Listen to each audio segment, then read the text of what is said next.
So we'll go from there. Okay, now, forgive the markers in the whiteboard. They don't erase right now. So, for those of us that are OCD, you just have to suffer today. It's not intentional, but like my shoulder, it goes like numb after trying to scrub every mark off. So, do you not have spray? I do, but I don't want to use it every single time I write on the board. And the spray isn't the issue in terms of like the board needs to be cleaned and the marks work. There's some sort of batch of new markers here. I thought it was maybe, but it wasn't. I just like expected it to stay. It's something like this. There's a batch of markers that are brand new, but they just like they stay. They're not white. They are expo markers, and I don't have any other markers. Oh man, I'd like to pay like a student to get their shoulder worked out. But anyways, anybody want an expo marker? It works well. It just doesn't erase it all. Done once, done twice. You write on your locker, and then at the end of the year, think that was a bad idea. You spend 2 hours at the end of school trying to wipe it off. Anybody in that boat last year?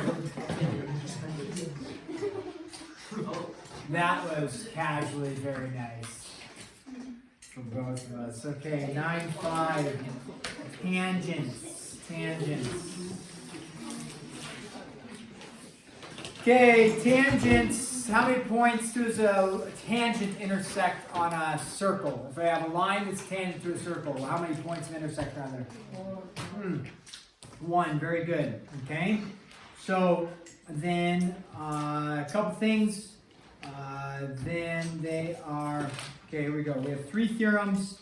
The first theorem says, this is 9-5 tangents. So if you have a circle and then you have a tangent, so a tangent is going to have something on the exterior, right? Point on the exterior. Now it could be a full line, it doesn't matter. Meaning it doesn't have to be a segment necessarily. It could extend, but if it is tangent to the circle, it means it intersects at one spot on the circle. The key with this is, the first theorem states, if you have a tangent, which means it does have to intersect at one spot, it is going to be perpendicular to the radius. So you draw a radius to that point of tangency, it will be perpendicular. So they may have a problem and something, that looks like, this, and you can draw a right triangle because it's a right. Why is it a right triangle? Because you know that the radius forms a 90 at that point of tangency. Okay, so that's the first theorem they give us. Second theorem says if a line is perpendicular to a radius of a circle at an endpoint, then it is a tangent. Which is essentially saying the same thing, but they're stating if you had a line and you knew it formed a 90 right there, with that, then you would know it's a point of tangency, or a tangent line. By the way, point of tangency just means the point that it intersects at the circle. That's the point of tangency. The other theorem, again, the number doesn't matter, but if you have a circle and then you have a tangent, and then you have a tangent. If you have 2 tangents coming from the same vertex, or the same point, I should say there, then, and they are both tangent to a circle, so coming from the same vertex, and it goes here, and it goes here, and they're both tangent, what I know then is these 2 segments are going to be congruent, okay? So if they're tangent and tangent, and they're coming from the same vertex, then the segments formed are both congruent. Always, always, always. Okay. Now, let's go ahead and solve just a couple problems here, and then we will proceed. So find the value of x. This board is really bad. Catherine, I will spray it after this. Or do you want to? Yes. Be a servant? Okay. Thank you. Everybody thanks you. Okay, so the thing is that it'll say like if it appears to be tangent or whatever, then it's tangent. So even if it doesn't look exactly tangent, if it appears to be tangent, then we're gonna say, oh yeah, it's tangent. So like this is what it looks like there, and then they have 15, and then they have 20. So on the test or the chapter assessment, I will make it clear.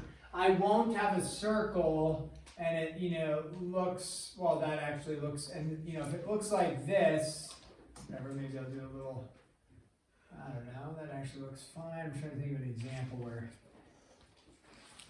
I don't know, again, that looks pretty good. That also looks good, whatever. I'm not going to give you a tangent there, that's okay. I'm not going to give you a tangent that would be what? A secant, okay? So if it appears to be tangent, it'll be tangent like this. That appears to be tangent, there's no space there. Even if it looks like it kind of extends maybe through, or it'll, so it'll be obvious that it's tangent. If there's something that, doesn't intersect, then it doesn't intersect. So some of the pictures they draw might be like, well, is it secant? But they'll say if it appears to be tangent, go with it. So we look at that. We know that this segment here appears to be, even though the circle's kind of drawn a little poorly, but this segment here appears to be tangent. If it is tangent, what does it do with the radius? We come back over here to our theorem. What does it do? It forms a 90. Therefore, what kind of triangle do I have? A right triangle. And therefore, we have a 15, 20, and we find the hypotenuse. Does this turn out to be a Pythag triplet? 15, 20, what's the hypotenuse given? X equals something. If you don't know your Pythag triplets, no problem. What can you do? Pythag theorem, right? So X is equal to, you could always do Pythag theorem and say 15 squared plus 20 squared is no problem. And that's 625, right? So, and then the square root of 625, I believe, is 25, right? Yeah, I feel good about it. So, 25 for that one. So does that turn out to be a nice Pythag triple? Answer is yes. Here is a good example of what I was referring to. I knew I was going to get there with some example. Okay, they'll tell you, assume C is the center, find the segments that appear to be tangent. I will try not to give you an egregious one like this on the test. When I say egregious, okay, that is not egregious, even though there's marks everywhere on this board. Sorry. That appears to be tangent. I feel good about that. Sometimes the book has something that goes like that, and it's like, what? That doesn't appear to be tangent. However, in this section, let's go with it's supposed to be tangent. They just botched the drawing. Okay? So, if you do have a question on something, you can always ask, like if it's that bad. But that's supposed to be tangent. Okay, so now they give you this length, there's 14. If those are both supposed to be tangent, what do we know about x? X equals 14. Just comes back to our little theorem here. Coming from the same vertex, going, and they're both tangent. Again, the picture intentionally drawn bad to match the bad picture from the book. So x is equal to 14 in that case. Okay, let's do this last one here, and then let you guys work on some problems here. So we have here, there's our center. We have this come through, tangent like that. That goes out. This goes out. That's a 40. That's a 40. And this is an X, and this is a 30, like that. There we go. Okay, so we need to find X. That's the picture given to us. Sometimes in mathematics or anything, it doesn't have to just be math, but you're given excess information, right? You have to decipher what was excess, what wasn't important. Is that the case here? The answer is actually, yeah, there's excess information that isn't important to us. Meaning, if you look at this, we ultimately need to solve for x, so I've got the 30, the x, and the 40 coming up to here, and then the 40 going over there. What we want to do is draw some sort of right triangle would be optimum. We love right triangles. So if I take from the center and I draw it out to there, what do I know happens? It's going to form a 90. So we look at that, and then there you think, self, what is not important? And we say, hey, If I went like that, does it change the process of finding x? Not at all. So sometimes you have that excess information, you don't have to actually erase it, but you can say, oh, not important, now I can focus on the things that matter, right? So I look at that and I have a right triangle, and I know part of the hypotenuse and I know one of the legs. What else do I need to know though? That's not quite enough information. Do I need to add something in there? I need to add some information, right? Because if I go this side squared plus this side squared, that side is unknown. At least it's not known, it's not written. So what do I know this side is though? 30, absolutely. Because if you know this is 30, that's a radius. What do you know about that radius? It's also 30. So here we go. We're going to go 40 squared. Let's do this one out. Plus 30 squared is equal to the hypotenuse squared. What's the hypotenuse? Well, that is going to be what? X plus 30 squared. So here's the pro tip. There's 2 ways to go about this. 3 ways. One of them's wrong. Here's the wrong way many people do. They take the exponent. What do they do with it? Distribute it in. Don't do that. That's wrong. Okay. The other way is they will FOIL, which is not wrong to do. You can FOIL this. You would get x squared plus 60x plus 900. That's part of your algebra review processing. The issue with that is that then you have to set the equation equal to 0, factor, and solve. And that's not actually wrong. That'll work, but there's an easier method. This is, whatever section it was, 12-1, I believe, or 12-2 when we did our algebra review. This is what we call a perfect square because it's a quantity being squared. So we just say, this is 1600 plus 900 is 2500 is equal to this, x plus 30 squared. And now what can I do? Don't FOIL this out, just take the what of both sides? Square root of both sides, right? And so when I take the square root of both sides, like that will allow us to not have to FOIL that out. So you get x plus 30, like that, and then what's the square root of 2500? 50, right?